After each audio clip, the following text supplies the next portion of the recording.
Hello and thank you very much for tuning in. I am very excited to be part of this event. I look forward to your participation and I thank you very much for your full attention over the next few minutes as we discuss the contents of this presentation. We're going to be talking about some of the key benefits when it comes to deploying your Elastic Stack on Microsoft Azure, during which we will cover some of the key integration points between the Elastic Stack and the Azure ecosystem, as well as some of the deployment strategies that are available for you to deploy your Elastic solutions on Microsoft Azure. Before we proceed, let me give you a little bit of background about myself. I am a husband to my beautiful wife, as well as a dad to my 2 kids, and we live in Windermere, Florida, a small town near Orlando, Florida. Over the years, I've been a very strong proponent of open source software projects. I have also contributed and used open source software projects, particularly the ones that are relevant to data analysis, data aggregation, storage, and processing. In my day job at Microsoft, I am a cloud solutions architect that help guide partners such as Elastic on how to deploy their solutions on Azure, and we also help them when it's time to go to market the solutions to current and prospective customers of theirs and ours.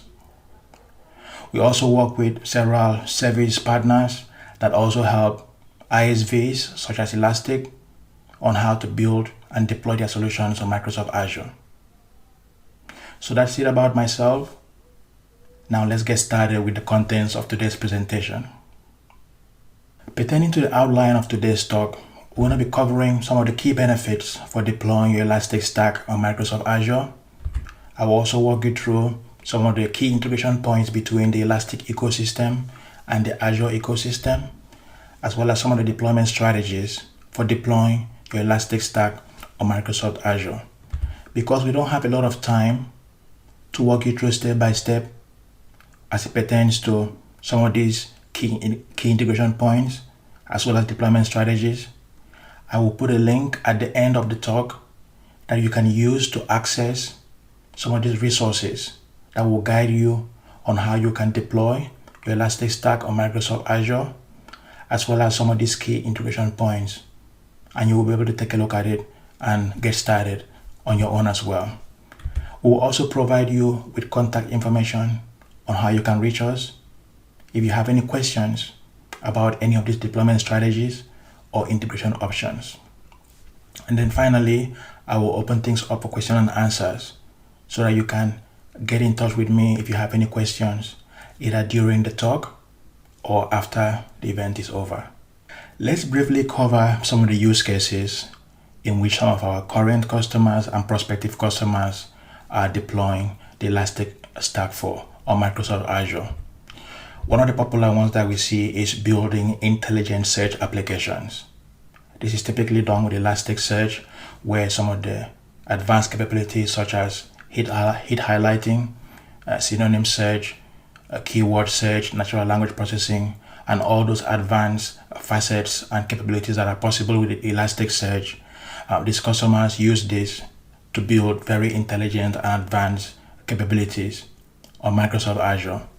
I also see customers using the Elastic Stack for event monitoring and event management, where bits or Logstash is used to aggregate these different data points into Elastic, and then Kibana is then used to visualize and to analyze what is going on across the entire product suite and ecosystem of applications that the customers and partners are deploying.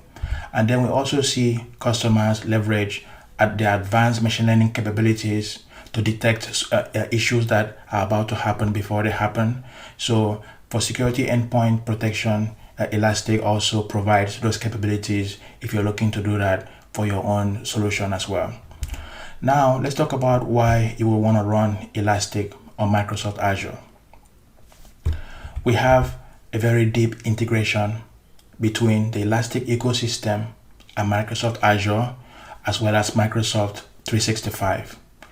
We also have a very strong partnership between Elastic and Microsoft. This is why this deep integration and all these capabilities continue to improve over time.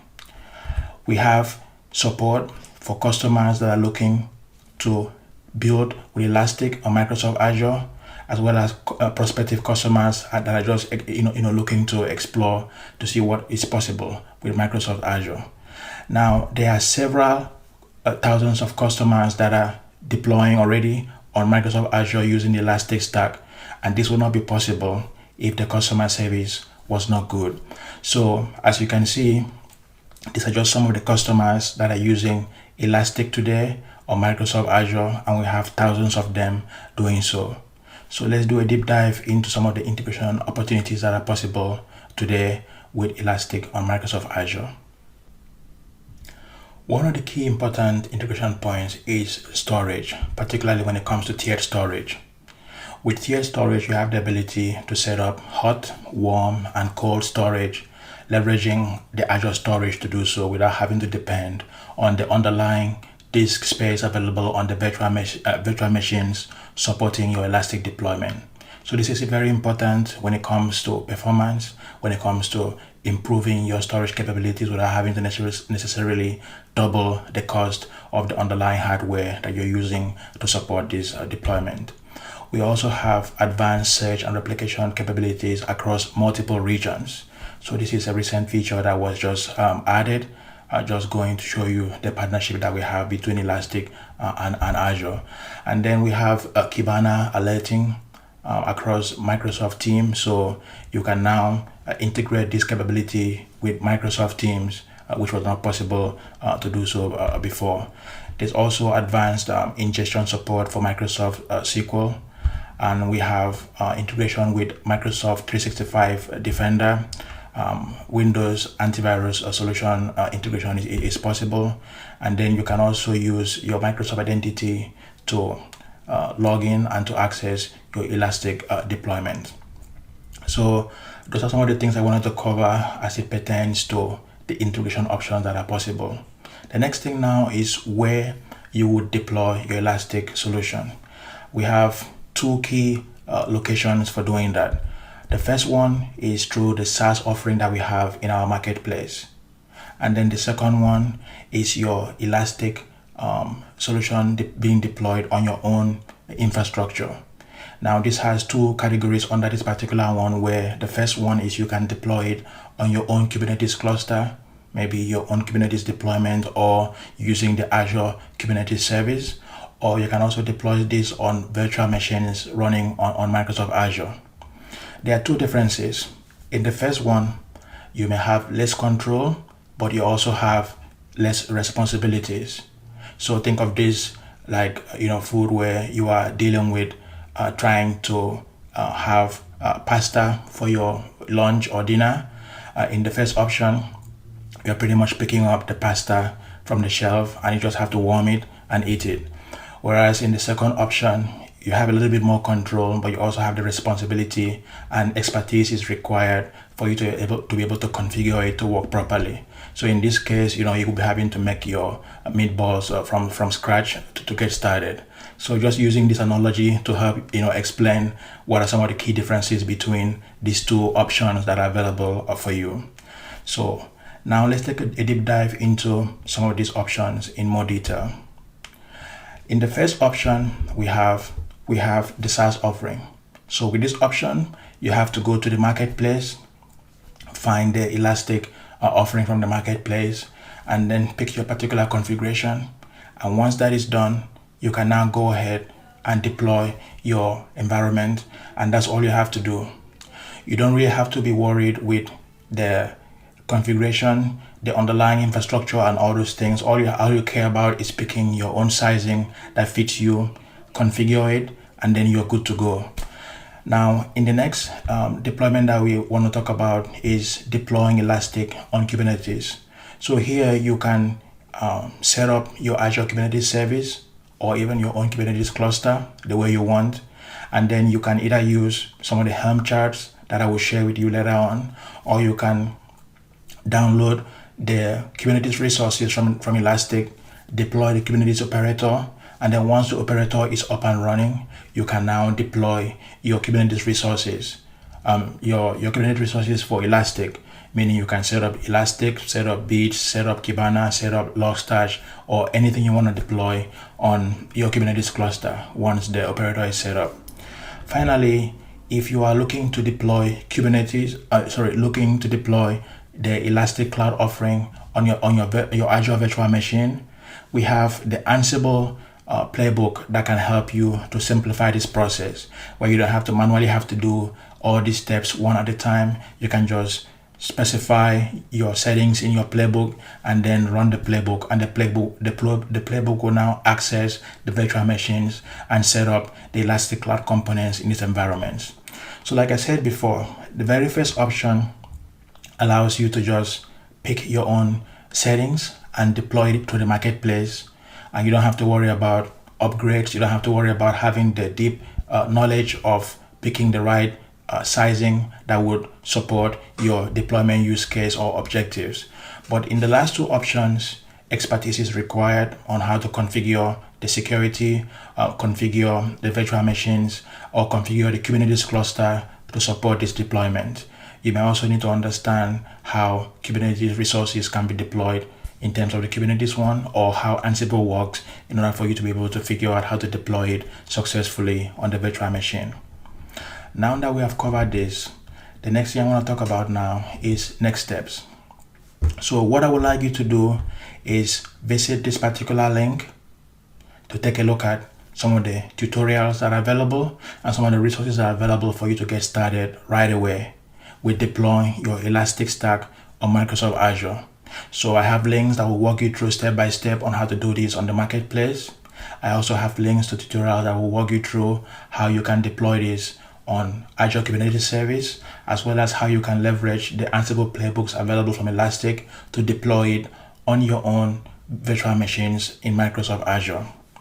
Then, if you need to reach out to the team, if you have questions about some of these deployment strategies, or you have questions about some of the integration options that I just mentioned earlier, you can reach out to us at this email address, and our Azure co-sell team would get in touch with you and get you started with how you can deploy Elastic on Azure, and explain how those integration options can help you with your final architecture for your solutions in the marketplace.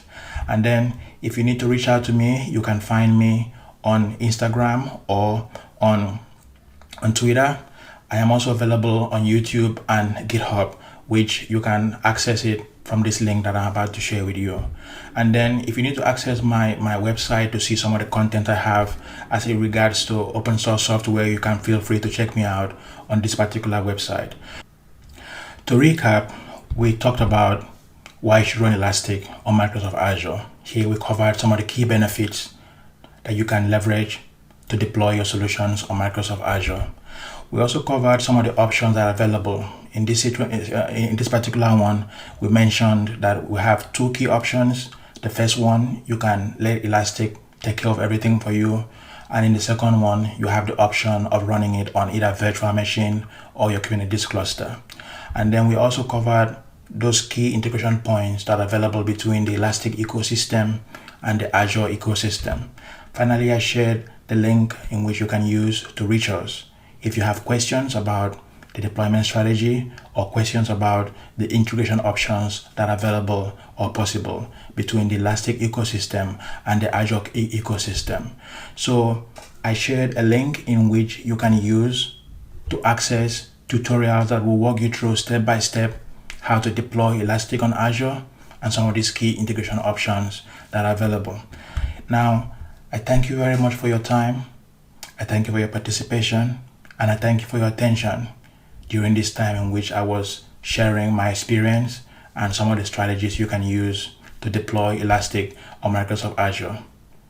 Thank you very much for your participation once again, and I look forward to getting in touch with you if you have any questions or you have any comments to share about this particular talk. So feel free to reach out to me if you have any questions. And I'll be very glad to answer them. Thank you, Israel, for your amazing presentation. And especially because it unites like two great technologies, Elastic and Azure. I have some questions that were sent while we were presenting. Can I ask them now? Are you comfortable with? All right, sure. So the first one was about considering partners, the scenario of partners working with the technology.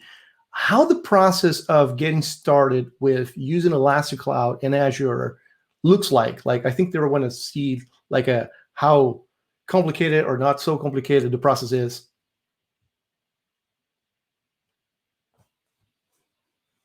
I've been using Elasticsearch for a very long time, so around 2010.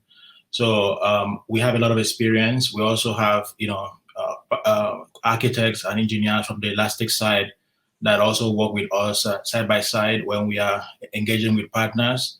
So you typically just reach out to us and we evaluate the scenario to see what you want to build on Azure, all the different capabilities you need to be successful in your engagement. And that typically could take maybe a week, just to get the appointment set up for us to start the discussion. And after that, we just get the requirements, review the architecture, and then do a small POC to validate that what you would like to do, is good to go. And then that's it. So if there's any challenges, either with the integration or something that you need is not available yet in Elastic, we have deep relationships with the Azure product group and the Elastic product group. So I don't think it takes long at all to get started. Yeah. Got it. Yeah. Thank you, Israel. Another question, if you could elaborate, is have you seen like demands for like there's two types of using Elastic Cloud with Azure, right? Either you are going traffic outside the VPC, the VNet, as we call it in Azure, or you can go within the VNet. What is the most commonly used cases that have you seen it, like outside or inside the VNet?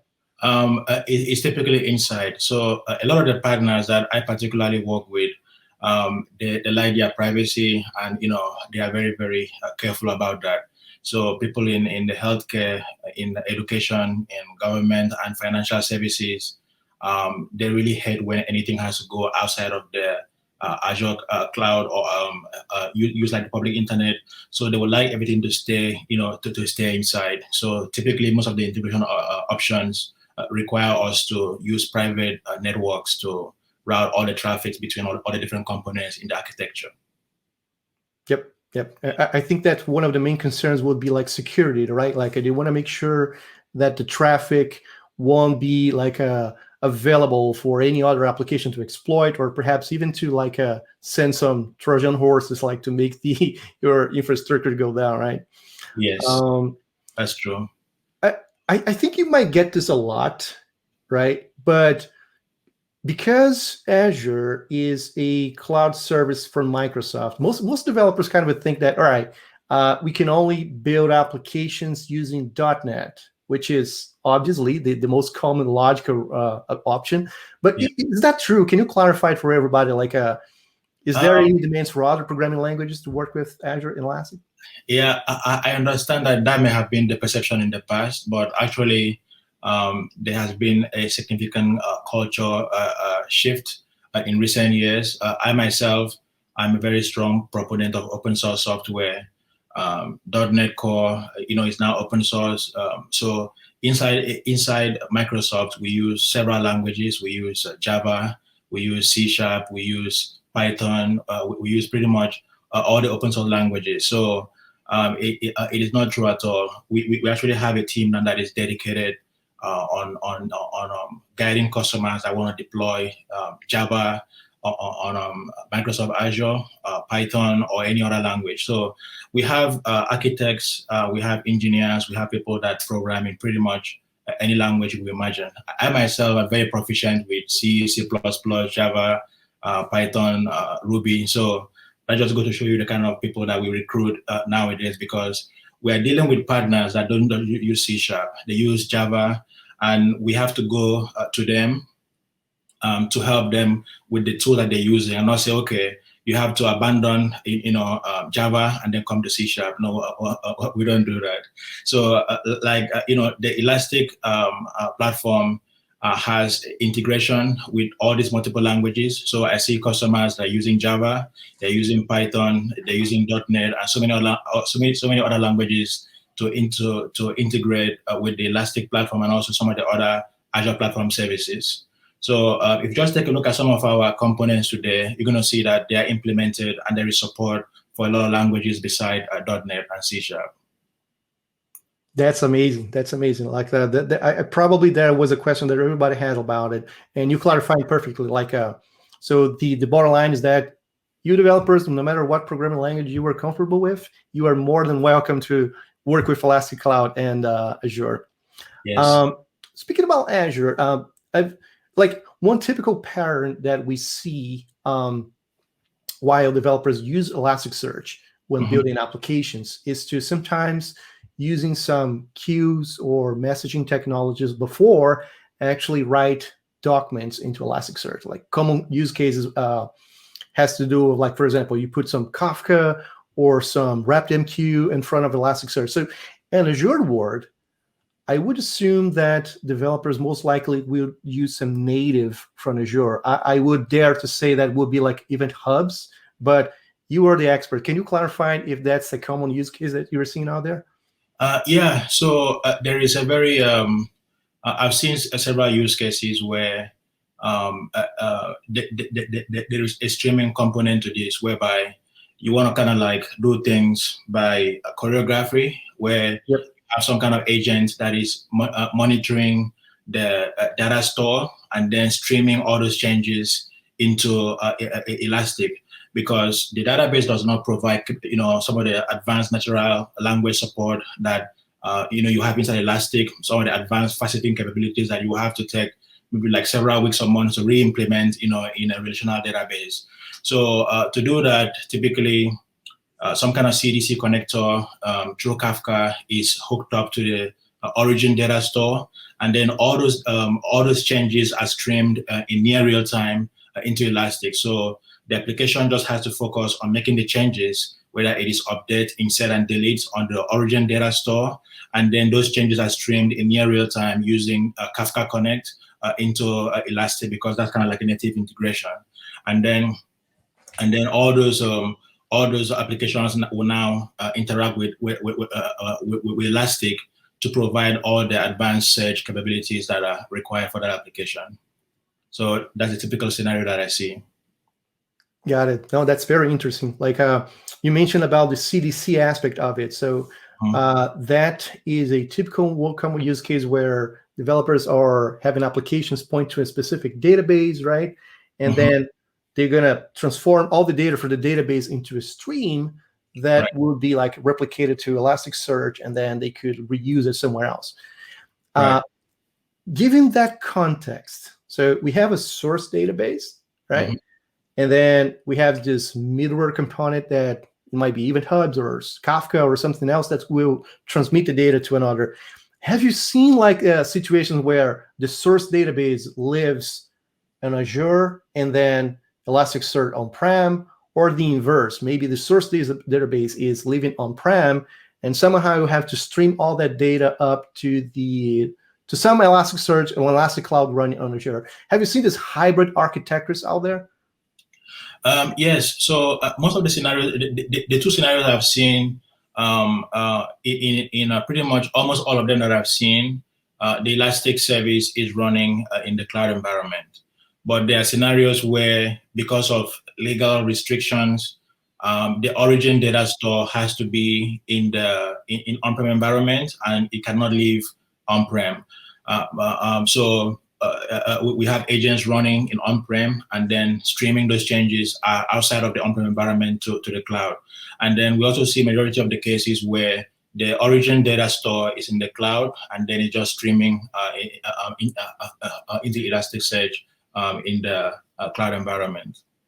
And then in the cloud, it can be running either using the SaaS offering or using Kubernetes, or the ones running on VMs.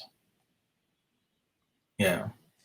Got it. Now that's very interesting. Like, I would assume that for situations where you have a source database on-prem and then you have to send to the cloud, is there any like a VPN that the users have to set up, or is this process more streamlined by the Azure offerings? In those scenarios, for maybe like when you're doing like a POC, you may use like site-to-site VPN, and if it's just developers, they could use point-to-site VPN. Because in those scenarios, the bandwidth requirement is not really significant. But when you are having something that has to go through some of these compliance requirements, then we typically will require express route, because that allows for advanced network integration and also provides a much bigger bandwidth for the data to flow without kind of having some kind of rate limiting that will cause problems.